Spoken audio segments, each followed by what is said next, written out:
All right, Merry Draftmas, everybody. I was going to try and find a Christmas hat to wear for tonight, but I only thought of the tagline really late in the piece, so apologies. Hope everyone's doing well. It is officially draft week, thank God. The pain and suffering of guessing is almost over, although it honestly has been fun trying to guess who's going to be picked where. It's the first time I've actually kind of really paid attention to it and had a crack at trying to put the pieces together. It is a bit of fun, and it's really good to see how much football knowledge people have as well out in the general public, which has been nice. So, Grock, welcome back. How are you, mate? Yeah, come on, mate. Good to be back. And yeah, as you said, it's going to be interesting. I think this is really the first year in a long time regarding the draft where everything's all up in the air. Like there's still no known quantities and where picks are getting taken. So yeah, it's going to be interesting. Yeah, it's always been. I suppose I've always felt like we've leaked stuff one way or another at some point in time, but all we're hearing this year from all media outlet sources is that the Tigers are keeping their cards very close to their chest. But oddly enough, when you look at sort of a lot of the mock drafts from media people and whatnot, everyone still kind of universally has Lawler as the number one pick. And it will be fascinating if come Wednesday night, if that's not the case. It wouldn't surprise in some ways, just because of how tight-lipped it's been. It's kind of a lot of people, putting one on one together and assuming that we've got the right answer. But yeah, maybe we haven't. Absolutely. And it's North Melbourne at pick 2 that's really going to set the draft up where they go. Do they take O'Sullivan? Do they go Taru? Do they have an absolute curveball? And do they go, Draper or Jagger Smith? Like it's crazy to think that there's so many permutations that can happen and there's no one's, in any the wiser for it. Yeah, and as a few people have pointed out, even Twomey has seemed a little bit less sure of himself this year than other years. Like other years, he's been pretty adamant about this is how it's unfolding. He's one of the best in the business when it comes to having mail as well. So even we must not be letting too much go to him either, which is interesting. But to your point, with pick two kind of shapes the draft in a lot of ways, doesn't it? Because if they reach and take Taru, then there's going to be a genuinely good midfielder that gets down to 6. And I've had a few people ask this question, that if that was the case, if we get to pick 6 and you still got Jagger, Smiley and Langford on the board, do you then make a move to try and get St Kilda's pick 7 to get 2 of them? Or even if one of those players was Draper as well, potentially? Possibly. And I think that's where we're in a genuinely exciting position because it could go so many different ways. And there's going to be at least one solid player left there at pick, 7, for example, if Ashcroft it gets bid on before that, which likely he'll be bid on in the top 3 picks. But as you said, there's a chance that Jagger could be there, very small. Langford is a chance. Sid Draper, I've seen some drafts have him falling to pick 10. Like it's all over the place at the moment. Yeah, it's mind-blowing how many variations there is. But we'll come back to that because we do want to look at the fixture as well. The other thing I will say on the draft just quickly, a reminder to everybody that Wednesday night we will be doing a live show. Now, Grock and I have both actually sent emails off to the AFL just to see if we're legally allowed to stream their broadcast of it and someone in chat may know the answer to this while I'm waiting for an answer. But my understanding of how this works was that if it was a show that was on a streaming service or a pay TV service that not everyone has easily access to, that you can't show it, which is always fair enough. But I always thought it was a little bit different if it was just on a website, if it was on free to air and things like that. If it was easily accessible for free to everybody, I thought that maybe it's a little bit different. So I'm not 100% sure, but we will be streaming on Wednesday night no matter what. But whether it's going to be a spreadsheet in the background and we'll whack the picks in, or if the AFL come back to us and let us know one way or another. And I know on the servers that seems far-fetched, but in my line of work, I deal with the AFL quite a bit. So I've just asked my direct guy. He's going to find out for me. So hopefully we can get the green light to stream it straight off the AFL website so we can actually watch it together, which would be kind of cool. We'll see how we go there. We'll move on to we're going to have a look at 3 mock drafts tonight and go through them. The first one's your very own mock draft that you put up on Twitter, which was really, really good. When did you post that? Yesterday. Last night, yeah. About this time last night. 16,000 views. Jesus, it's going off. It's going nuts. Yeah, So, getting there. talk us through your drafts, go through your selections, and let us know, I suppose, your thoughts and rationale behind some of these selections. Yeah, obviously this came out. There have been rumours today that North will not be taking Taru at 2, that they'll be taking O'Sullivan.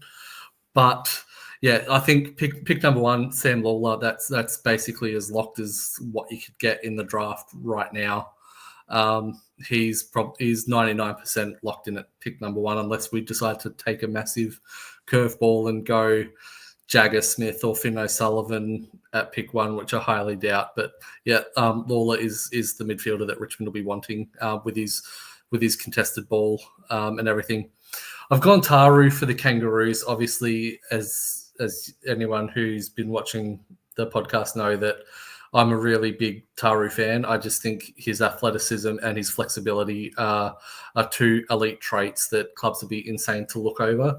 Pick 2 is probably a bit too high, given that there is a bit of a risk over where his best position is and whether or not he can impact at AFL level consistently in those positions. But I just think at North Melbourne, he'd be fantastic for their defence, especially given that they lost Ben McKay at the end of last season. They'll need another defender. Ashcroft, best player in the draft, unanimous number 1. If he wasn't tied to Brisbane in the academy, would have been easily number 1. I think Carlton bid on him right now at pick 3. I don't see a pick not coming in the first 3. So it was up to Kangaroos or Carlton. I reckon Carlton do it.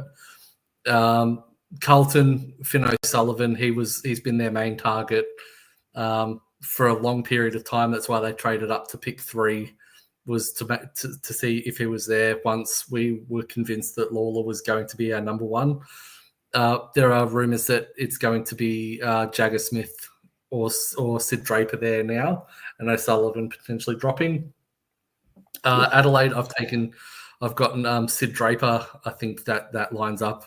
The local boy, I think, with the way that they're going, they need a midfielder with explosive pace who can burst from a stoppage. They're very slow with Matt Crouch and everything like that in there. So, definitely Sid Draper would be the one that they're wanting, just for the type of player he is.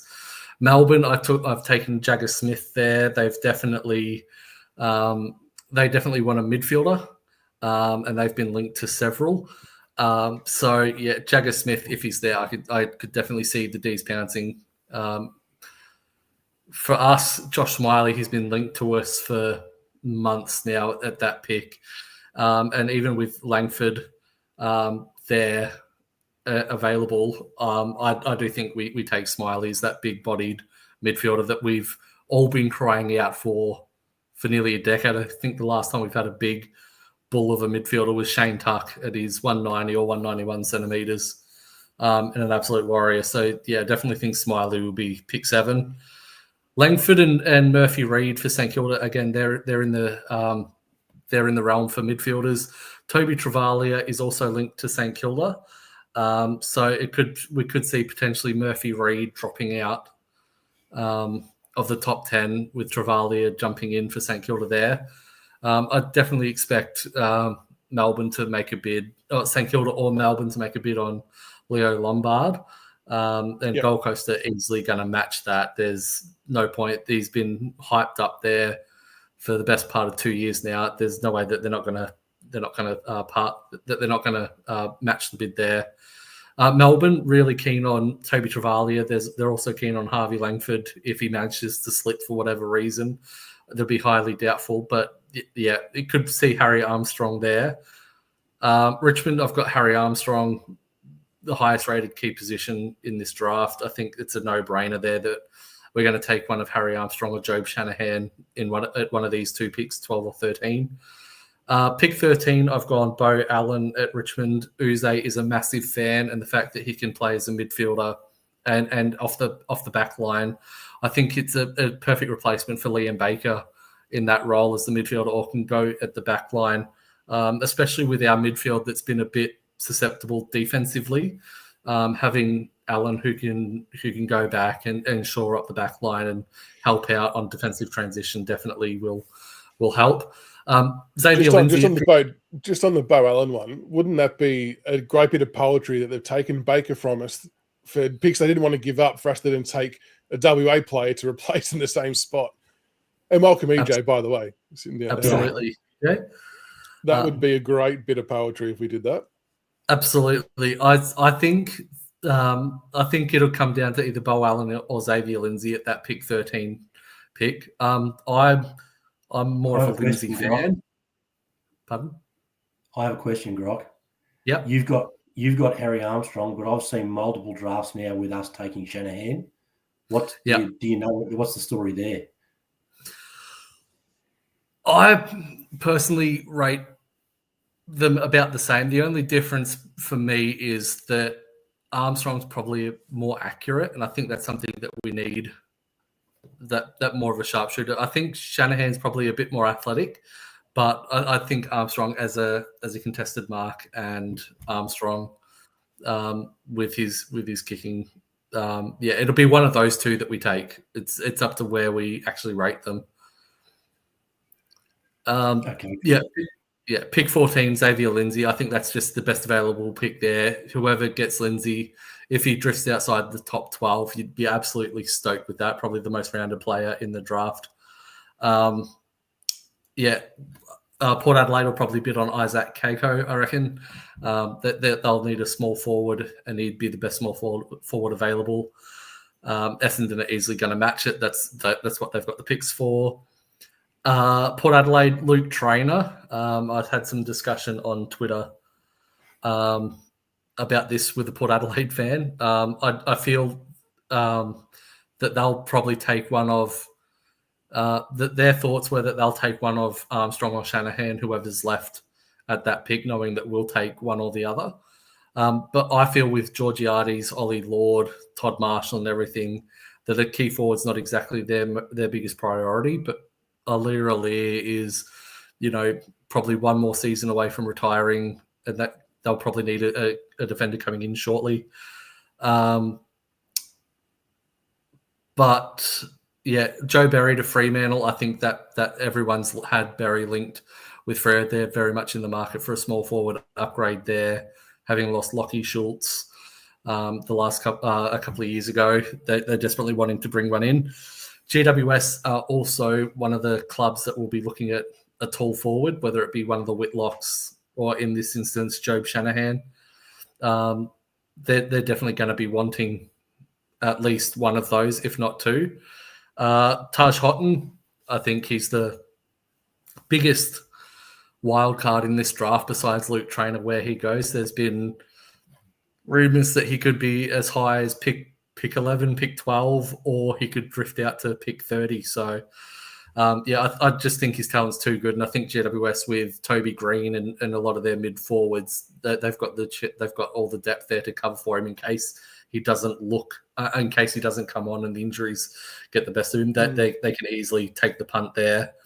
Bulldogs, I've got Ollie Hannaford, very, very clever small forward. Again, probably another club with that need that creativity up forward. They've got Waitman, but they don't have many others there. So with their three tall forward line with Darcy, Norton, and Jamara, having a clever small forward at the feet there who can crumb and lead up and take a decent mark, they'll be very good there. Same for Richmond with Jesse Detoli, very, very clever, very mercurial, can push up the ground into the midfield, and definitely is a very good kick. Clubs rate him with the ball in hand delivering, so I think he'd be a very good fit in Richmond's forward line. I've got Brisbane matching a bid from Sydney for Sam Marshall there as a midfielder. That's another reason why they did the trade with Richmond for the draft picks, because they knew that they'd need it for Ashcroft and Marshall. There's no way they're passing up on that. Sydney are definitely going to be in the mix for tall players. They need them with their aging list. Obviously, they've got Amati, they've got Logan McDonald, they've got Toby McLean, but Amati is hit and miss. McLean, there's a chance that Logan McDonald could end up being traded back to WA at some point in his career, so they're going to be wanting some taller type players. So I've got them taking Jack Whitlock there. Richmond, I've got us taking Jonty Fall, who's more of that third tall type, but can play as the number one. I definitely think Richmond will be taking two tall players this draft, if not three. But we've been linked to Jonty Fall for a little while there. Very clever, reads the play well, very good at the lead up, at marking. GD West, I've got Cooper Hines. He's been linked to the Bulldogs at pick 20. So you could probably see those two picks being swapped. But Cooper Hines is a very damaging player.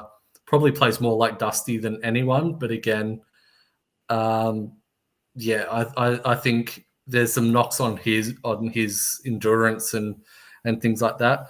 Sydney, again, I've got Whitlock. I've got Matt Whitlock this time. I reckon if they're there, they'll take both. Obviously, Matt can play at either end and bring two boys in together. I think that'll help them settle in to Sydney a lot more. And for Richmond, I've got us taking, with the last pick, if we do take it, Alex Dodson, the ruckman from South Australia. We don't have a developing ruckman on the list besides the Category B ruckman in Hayes Brown and Kalina.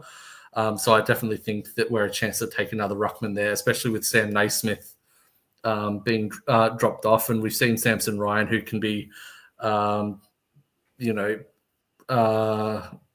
be hit and miss there. I definitely think we're in the realm for taking a dedicated ruckman.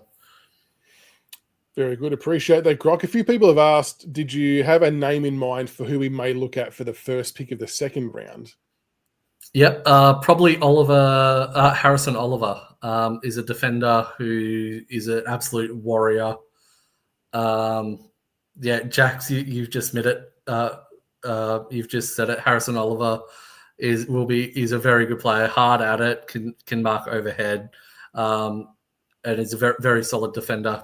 Gives off very much Nick Floston vibes, just not quite as tall.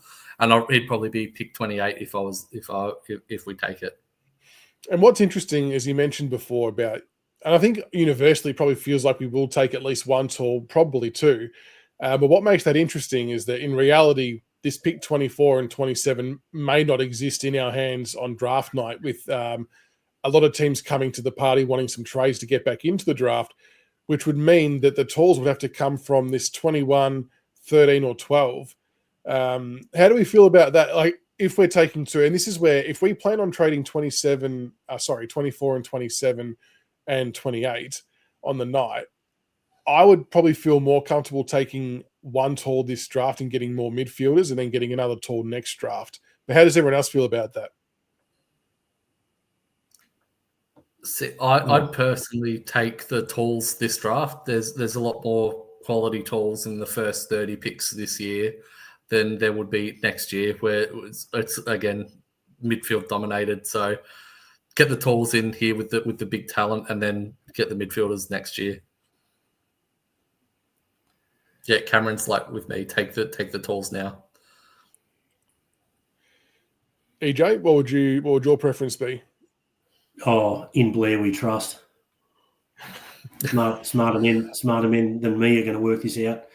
I'm pretty confident we'll take at least 6 players, maybe 7. I don't see us taking 8, but I'll just leave it up to the team. And we've got in Blair we trust, Casino Jackson.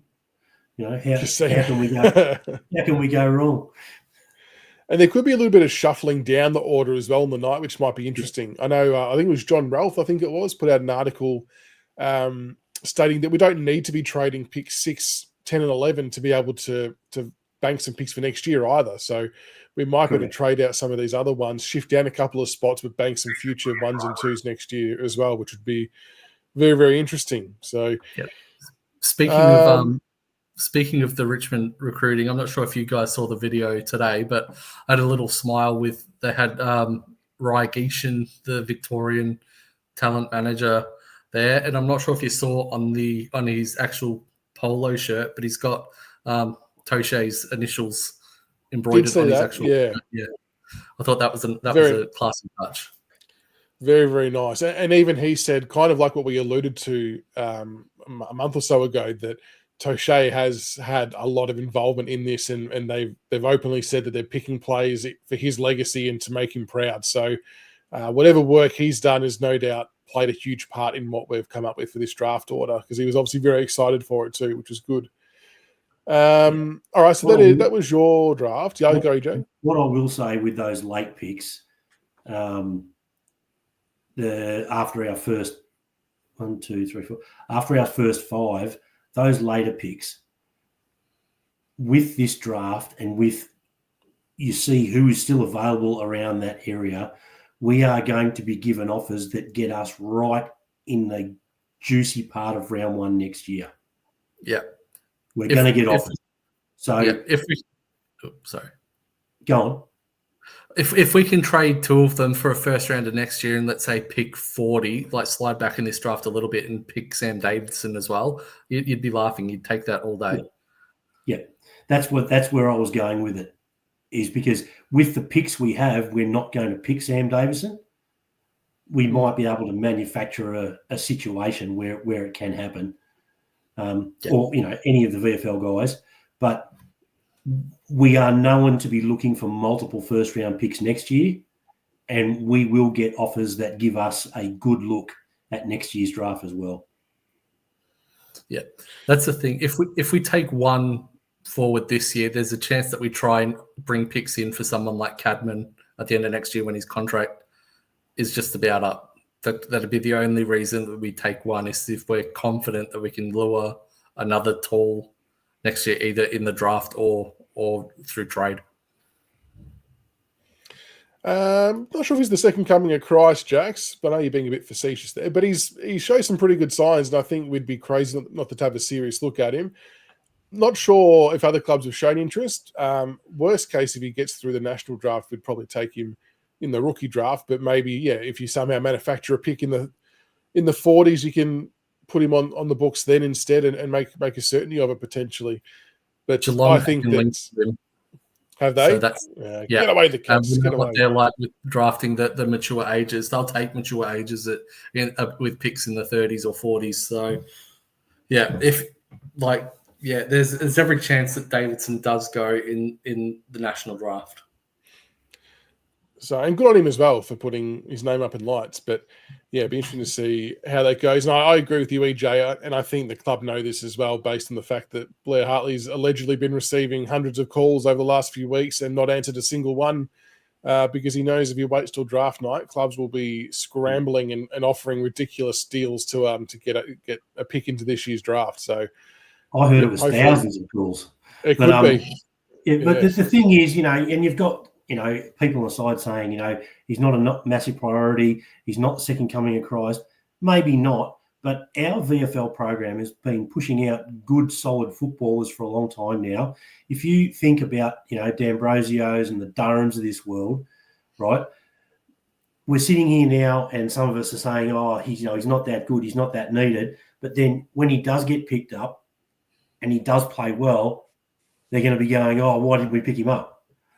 It's a bit of the devil, I think. Yeah, even Sean Manor played for our VFL side for a few years as well. So our VFL side's known for producing some quality talent. So if Sam Davidson there is shining above everyone, and he averaged 20 possessions and a couple of goals a game as that outside wingman forwards who can drift forward and play as a tall forward, why wouldn't you take him?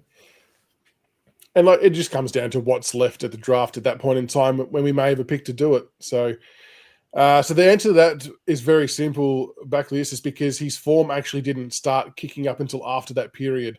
So he was having an okay season, but it wasn't shooting lights out like he was until after the mid-season draft, obviously by which point we couldn't add him onto the list at that point in time, and why he's now in the draft calculation. All right, thank you for that, Grock. Very good mock draft, mate. Very nice. Make sure we get around that on Twitter, folks. Get him up to that 16,000 views. Cam Hicks, who's in the house tonight as well in the chat, he released another version of his draft today. I think it came out. So it was like version 3 or 4, I think, for you, Cam, whichever it might be. But we'll have a look at this as well, and then we'll finish off with Cal Twomey's. So Cam still got Sam Lawler at pick 1, and I think I saw a little graph before and like all different media outlets and everything, everyone has got this locked in as Sam Lawler. So it's going to be quite fascinating if it's not him at pick 1. Cam's actually got Adelaide trading with the Kangaroos. So the Crows moving up to pick 2 and taking Sid Draper. Then you've got your Levi Ashcroft bid. The Blues coming in at pick 4 with Cam O'Sullivan, with Finn O'Sullivan. North Melbourne then getting Taru with their trade from the Crows. And this is where I think it's really interesting. So you got Harvey Langford going to the Ds, and then Richmond taking Jagger Smith. But I want to skip down. He's got GWS for Xavier Lindsay, and then St Kilda Josh Smiley.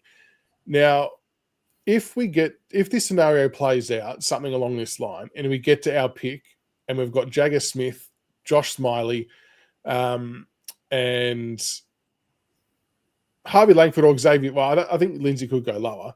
But if Jagger Smith and Josh Smiley are both available with our second pick, do you consider a trade with St Kilda to try and bring in an extra pick to take both? Or if you had to pick one of them, which one would you all take, and which one would everyone in chat take? The trade for St Kilda might look like a 10 or 11 plus 18 for pick 7 or whatever it might be at that point in time. It could be something as high as that to be able to do it, to get both. Would it be something we should look at doing, or do we just take the one? And if it's just one, who do we take? If we take the one, I'd be taking Lindsay over Smiley and Smith. In my opinion, okay. And even Langford, I'd take Langford over the rest if he was there. Langford for me. But yeah, in the event that there's the 1 in a million chance that you've got Jagger Smith, Josh Smiley, and Harvey Langford there at pick 6, you definitely try and make a shout to try and get pick 7 or pick 8 out of Saints to try and get the other one. If you could end up with Lawler, Smiley, and Langford, like that'd be perfect. EJ, what would you be going with? If we weren't trading, I'd probably take Smith as the known high output, good quality player, having been the person that's wanted Smiley all along. But I just don't. I'd be staggered if Smith was still there when we got to us. I really would. I'd be staggered.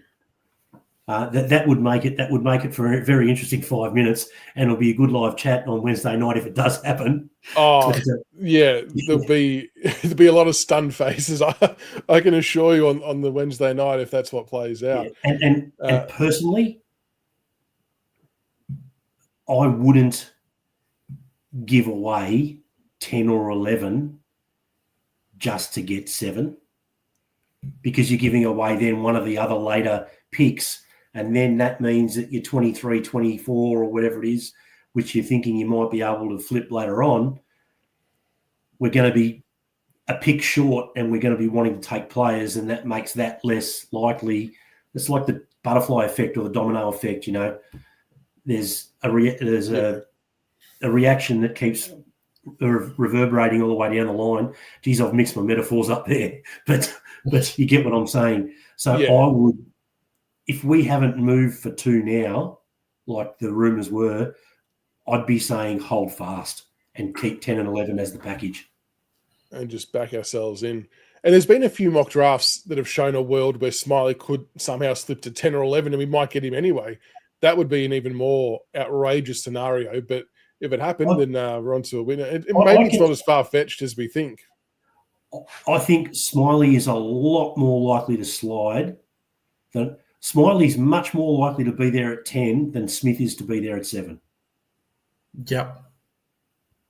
Yeah, that's fair call. That's a fair call. You never know. It might be closer than we think. There it is. Very well played.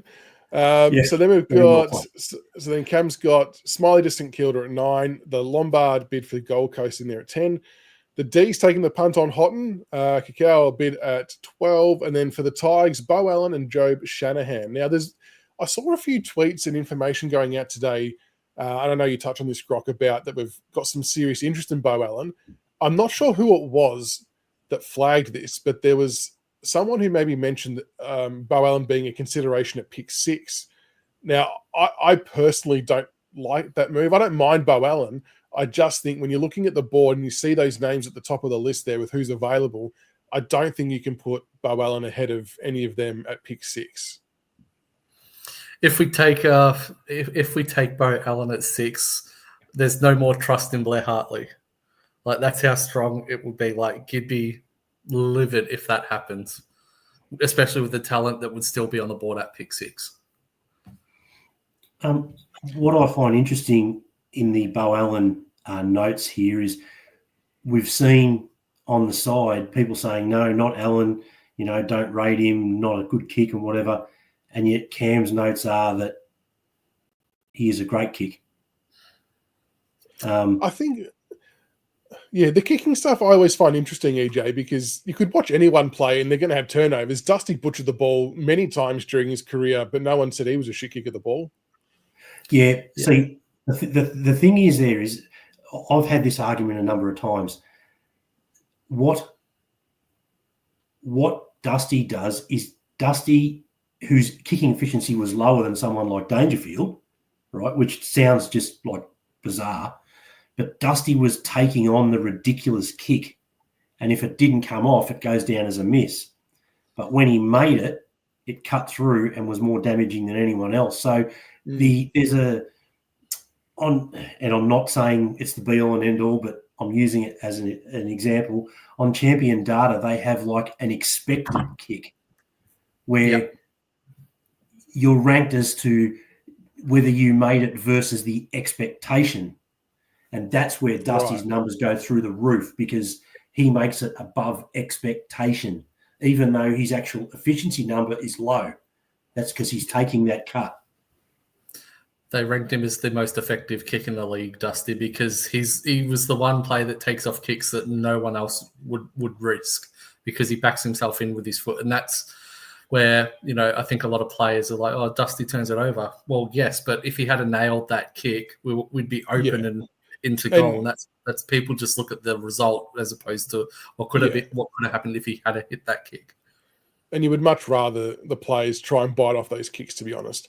The other word in here in Cam's notes that is maybe why his Bo Allen's a bit higher up in the thinking potentially is the word leader. So I know the club is even based on the video today that the club released, that they feel they've identified a number of players who could be future leaders of the club as well. So maybe that's where the connection with Bo Allen comes into it. I still don't think it's worth a pick 6 selection just with who else is there, but I definitely won't be surprised if we read his name out. That's why I think we're going to take Smiley at 6. He's a self-described leader. He's called himself out and says that he will be a leader at the club. That set bells off in my mind too, Michaels. Yeah, okay. Yeah.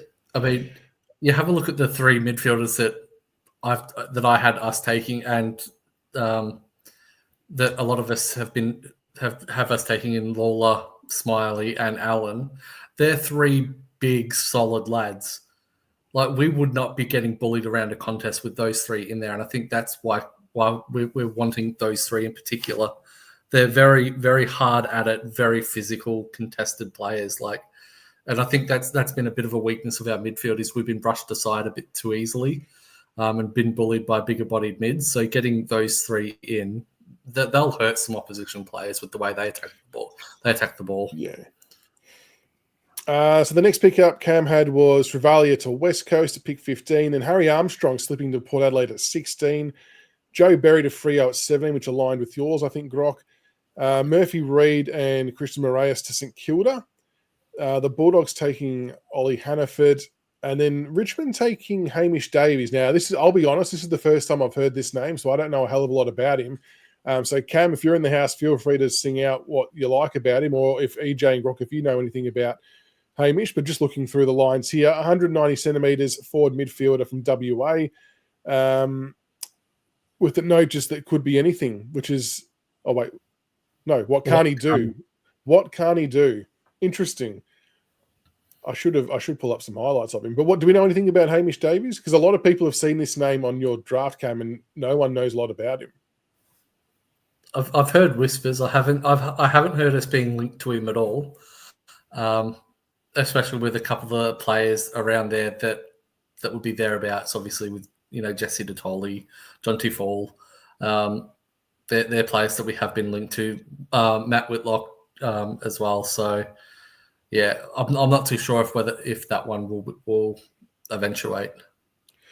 I might look up some highlights after of him. It was interesting as well in that video the club dropped today, I suppose, how high they seem to internally rate the WA scout we got over there, which gave me some good confidence about if we do go after a Bo Allen, or in this case, a Hamish Davies as well, then we'll probably go into it with a little bit less fear. Next up, we had Jack Whitlock going to the Swans, and then Jesse Detoli to Richmond, which I know aligns to what you've had, Grock, and what we would love to play out. Sam Marshall bid for the Lions, Tom Gross to Giants, Cooper Hines to the Swans, and then Jonty Fall to Richmond with the last pick.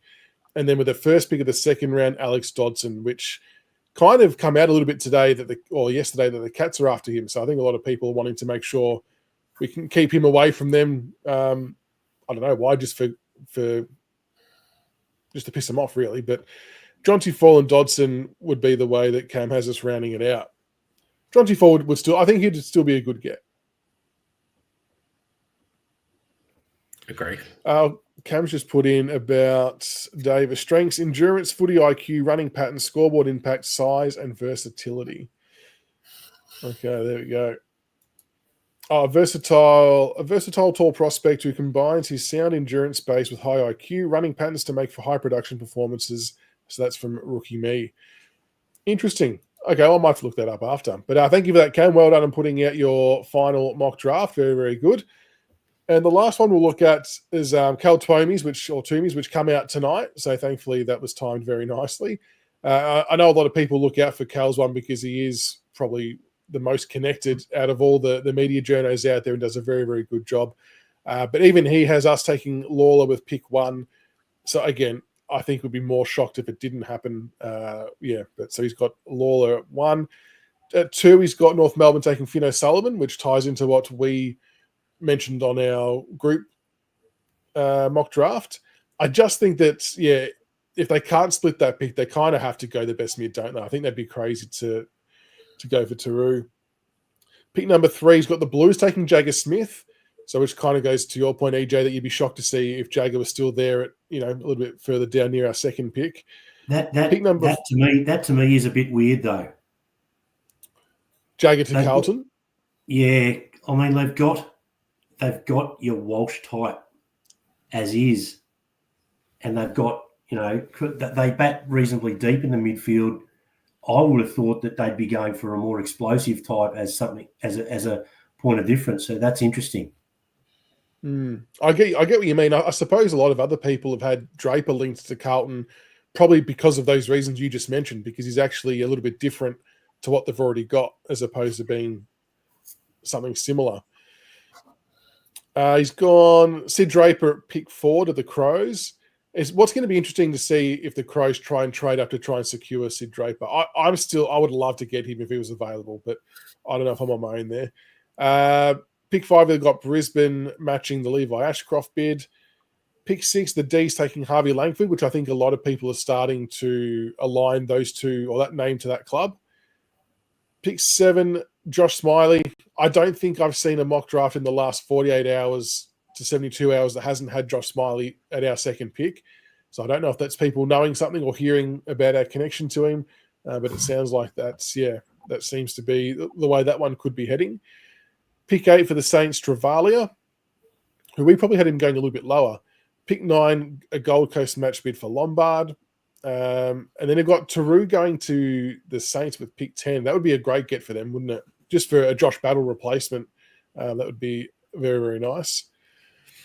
Cal's got Melbourne taking Bo Allen at pick 11, which would then give us pick 12 with Xavier Lindsay. Now, I would not be mad at Xavier Lindsay at all. For those who aren't across Xavier Lindsay, do yourself a favour, go and check out his highlights. Or even better, go to our YouTube channel. We put up a video of Xavier Lindsay a little while ago. he could definitely be one of the picks of the draft. I know Grock, you and a few others mentioned that he seems like the most likely that could play 200 games as a very well-rounded player. Yep, he's probably the safest bet in this draft in terms of ready to go and likely to play 200 games. He's he's got the size, he's got a solid enough endurance base. There's really not much that he really needs to work on. He can fine tune some things, but where a lot of others either lack size or aren't a great kick or all these sorts of things, Xavier Lindsay's just a complete package. Sort of jack of all trades, master of none, but he'll be very reliable. Yeah, I like him. Just before we scroll further, David Harris reckons there'll be a big shock on trade night involving Richmond, Essendon, and West Coast. I saw you mention earlier, David, that you reckon West Coast are going to try and make a play to get an earlier pick to get Bo Allen. What I've been trying to work out in my head since reading that is what kind of trade can happen to be an advantage for us. And I don't know if it's going to involve this year or next year. Do you have any insight there? That would be interesting. But EJ, would you be happy with pick 11 for Eagles future first if they really rate Bo Allen highly? How would we feel about that? Because that was the only thing I could think of, a future pick from the Eagles. How would you feel about that, EJ? Trading out of an 11 from this year to get a future first next year? Not me. But anyway, as I said, in Blair we trust. They'll work it out. How would I feel about Lindsay as well? Yeah, I'd be pretty happy. I mean, we've got the big size at 6 with Smiley. So even though he's a good 183, the fact that he's not massive in comparison isn't as important as Grock was saying. That completely well-rounded, no real faults to iron out, just development to come. It's a plug-and-play sort of thing. You know what I mean? Yeah. Yeah. Karai, this is Cal Twomey's draft that we're looking at right now. It dropped at about, I'm going to say 5:30 today. So this is what we're looking at right now. So they've got Xavier Lindsay at 12 to us, and then the Cacao bid for Essendon, and then Richmond taking Jobe Shanahan with 14, which I think a lot of people have linked Jobe Shanahan to us. I suppose the question then becomes, is he the best first tall option to take? Say if he and Armstrong are available. There's obviously Whitlock's available as well. Would we be happy with Jobe Shanahan ahead of all those other talls? See, it's sort of, as I mentioned earlier, Armstrong's probably the better, more accurate kick, but Shanahan's got the exposed VFL form playing for Essendon, and he settled in really, really well, kicked a bag of 4. So again, it's with we've seen that Shanahan can play at VFL level, so we know that he can do that. So it's going to be a tight call for the club, which way they go. Interesting to read down here, EJ. It says, if not him, Harry Armstrong has been long linked to the Tigers, and it will be a tight call, as it will for Jack Whitlock around this range as well if the club goes for a key position prospect here. If it's a small, the Tigers have considered to taking Joe Berry here, given he isn't likely available at the next pick. So then I suppose the conversation, or the next question is, from a list perspective, are we better off to lock in a tall at one of these 2 picks, or do you take a punt and see if one of them slip to the next one and take someone like a Joe Berry? Do you just get yourself a sure thing with a key forward at one of those 2 picks? Yep. If we've got the 2 picks in a row, one of those 2 picks goes on a key forward. Absolutely. Berry is more likely to be there at our pick after this than Shanahan or Armstrong. Yes. So you'd back in the tall at this pick. Lock in a tall. All right, I'm with you. Next pick, West Coast Murphy Reid. I reckon this is a big slide. A few people have started to sort of say today they can see Murphy Reid sliding, which is interesting, very interesting. But yeah, he's got Murphy Reid going there. Port Adelaide pick 16, Harry Armstrong. That's a big slide. I mean, it wasn't long ago people were saying he was going to go pick 5 or 6 to the Ds. I put out a video ballsily saying that I can see how he gets to pick 10. Now all of a sudden he could get to pick 16. Jesus. Something must have happened there. Some people must know something that the rest of us don't.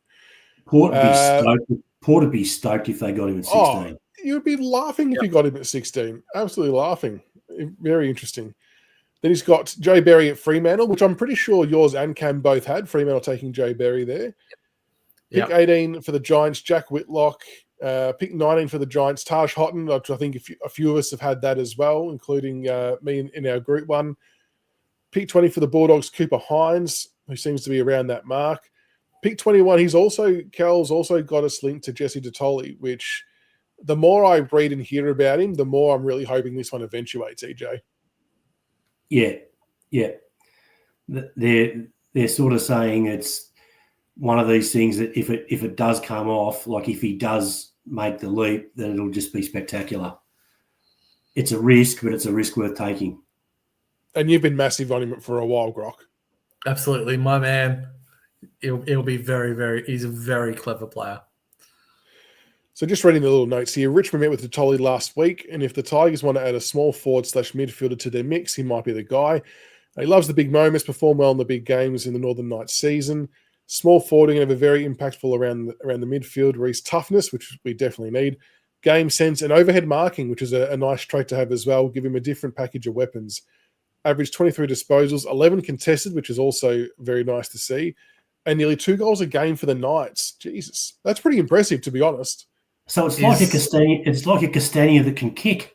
I'd say he's more Baker Cross Toby Green type hybrid player. Is that clever? Jack's kind of got you on the same lines there. Wow. Okay. Cool. Okay, I like it. That, like I said, I'm now kind of really, pulling hard for this one to eventuate. So, like, picture Toby Green's the way that he plays, but with Liam Baker's like tenacity and want to win the ball and tackle and everything. Yeah, give us the Tolly. Sign him up. Sydney, Jonty Fall at 22. And then he's got Richmond taking Matt Whitlock, who can be playing at either end, key forward or defender for the Murray Bushrangers. How do we feel about taking Matt Whitlock here at 23 if he lasts that long? I'm pretty outspoken on this. I'm not a fan of the Whitlocks. I just think I'd much rather take a dedicated forward or a dedicated defender rather than a swingman. I mean, we've got Bolter, we've got Gibcus who can do that. We don't need another player who has question marks on where he's going to be played. I think that's the thing.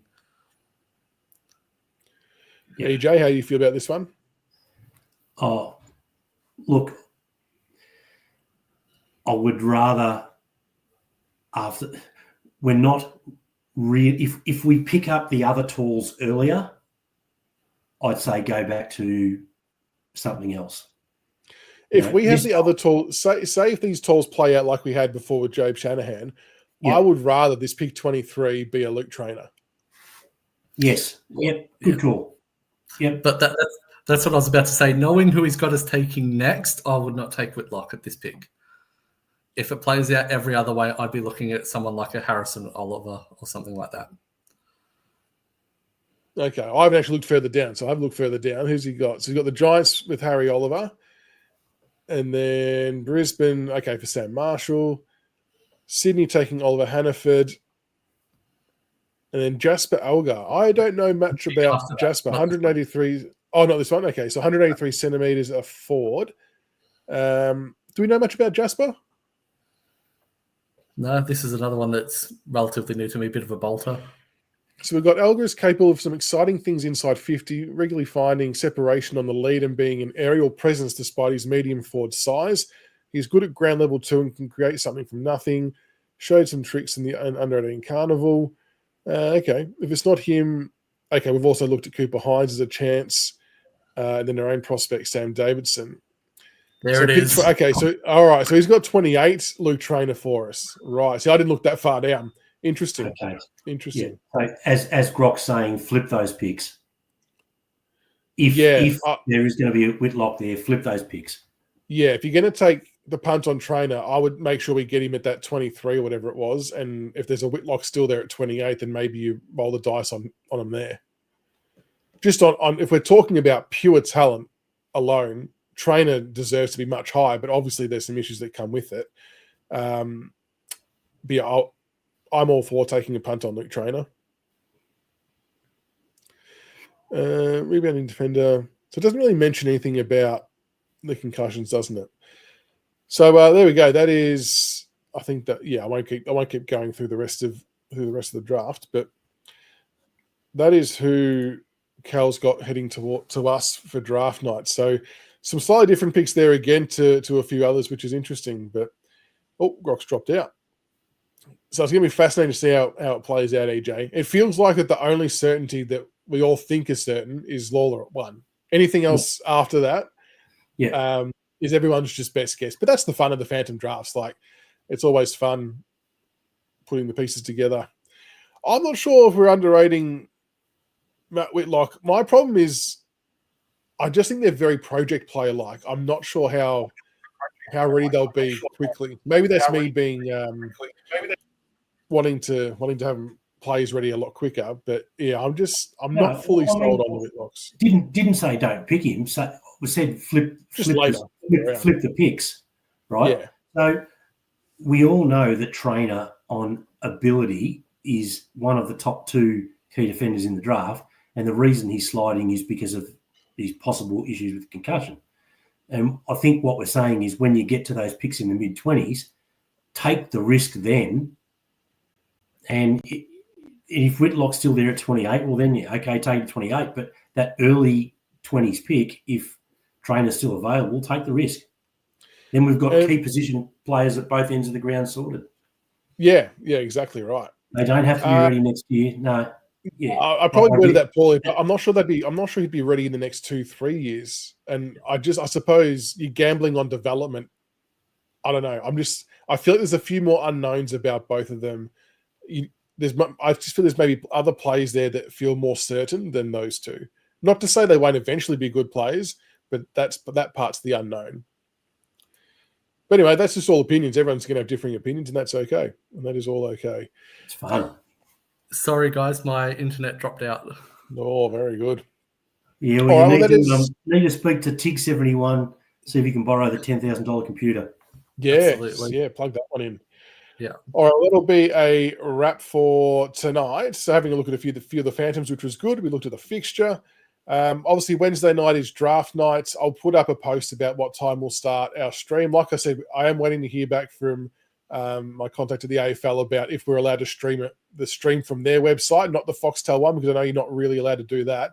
But if the AFL website's showing it as well, and that's a free-for-all, hopefully, that we might be able to. So worst case, if we can't show the actual vision, I will whip up a spreadsheet that'll have, I'll put Grock's mock draft, I'll put Cam's, I'll put the group one we did, and maybe a couple of others, and we'll do like the live picks as well, and we'll just fill them out as we go along and see how close we all get, and we can all talk about the picks as they land. So we'll have to try and line it up and sync it otherwise. That's why I'm hoping we can just watch it on the stream. That would be the best possible outcome, but we'll see how we go.